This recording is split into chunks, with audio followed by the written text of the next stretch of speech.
right, friends. Hey, got a question from a viewer that I thought could help the general audience here. So I thought I'd turn it into a video. So let's get started.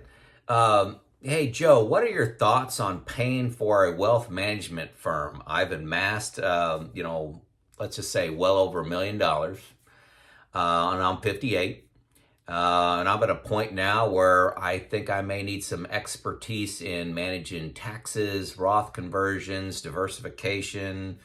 But I'm terrified of the fees. What's your advice on this, Joe?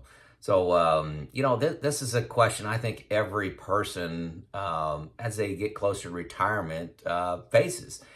And there's a lot of information out there on YouTube. There's a lot of books to read, and there's no perfect answer. So I'll give my 5-part answer. Hang on for all 5 parts, okay? And if you'd like to, hey, hit subscribe, hit like. 95% of the people that watch this video are not subscribers. And most of them don't hit like, but it helps spread the word, folks. So if you could take a moment to do that, hit like and subscribe. 5 parts here, and I won't say this person's name, but number 1, you've done an outstanding job for the last almost 40 years managing your portfolio to get, excess of $1 million. You've done a great job for 40 years. What makes you think you can't do that for the next 30 years? What makes you think you can't do it for the next 30 years? So that's number 1. Number 2, the steps you need to take, this person specifically pulled out, Roth conversions, taxes, diversifications. They're pretty easy topics if you do the research, Now, if you want somebody to tell it to you, that's another, thing. But, there's books, there's magazines, there's YouTube. You could watch 20 YouTubes on this a day on how to do Roth conversions. The information's out there. I think what happens is a lot of times the zeros at the end of these things, if you're talking about $10,000, I can do it. If you're talking about 10 million, I can't do it. They're just zeros out there. The actions are exactly the same. There's just fear around making those big decisions. Okay, so that's number 2. There's a lot of information out there. And information trumps fear. That's one of the things you need to know. Number 3, consider starting a small investment group. This is what I did.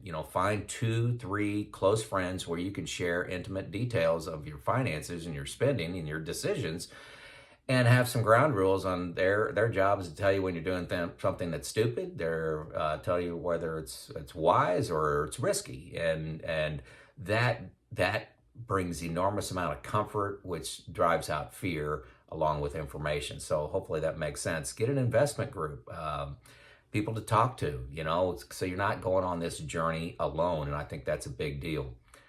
Number 4, assets under management advisor, that is expensive. If you got a lot of money, you may be able to get that down to like 0.6%.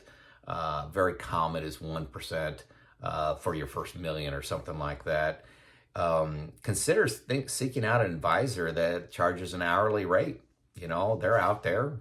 They can charge you, for a one-time assessment. I know this guy, on YouTube. I like him a lot. His name is Josh Scanlon of Heritage Wealth.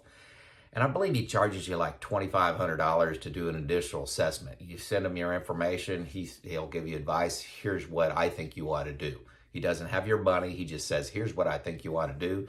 And then once he does that initial assessment every year, he'll charge you like $500 for an update, and I believe he's an expert on taxes, withdrawal rates, Social Security.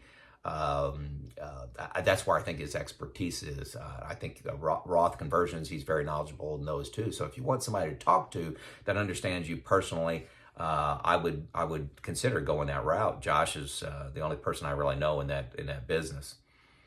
So that's number 4. Number 5, and this is what I do. You can have your cake and eat it too. When you have a certain amount of funds, and this usually kicks in around $1 million, and if you stay in the same fund family, I know Fidelity does this, I know American Funds does this, that you can go to a firm and stay in the same fund family with your investments, and they don't charge you anything. You know, they get paid out of the expense ratio of the funds that you choose to invest in. So if you go Fidelity, you can get into some indexed funds where the fees are extremely low, but you can meet with an advisor. Now, why would the advisor, recommend this path? Number one, it's not the first path they're going to recommend to you, okay? Because they don't make as much money on this, but it's a lot of money, and they will get paid. Plus, they want access to your contacts. So if you have a good experience with them, you'll share. Good chance you have other friends that are in the same arena of net worth that you may pass on their name. And so they're wanting your clients. So it's actually good for them. But it's not the first product they want to sell to you is, hey, I'll just get paid out of the expense ratio because it's just less money for them. But rather than not having you for a client, they'll take you as a client for that. And I get treated extremely well by my guy. I like having them just in case something happens to me. I manage my finances. I know a lot of information around moves. I ask very intelligent questions, I believe, because of my background. But if something does happen to me, my wife will have to take this over, and she doesn't have near the background or desire to understand the money moves like this. And we'll already have an advisor that is very well aware of our situation. So that gives me some comfort as a backup plan in case of my incapacitation or death. That's actually what I do. I believe Vanguard has, if you choose to go Vanguard and, with their low expense ratio funds, I believe, if you have a certain amount of money, I did this research like 2 years ago. So, wow, it's been 3 actually.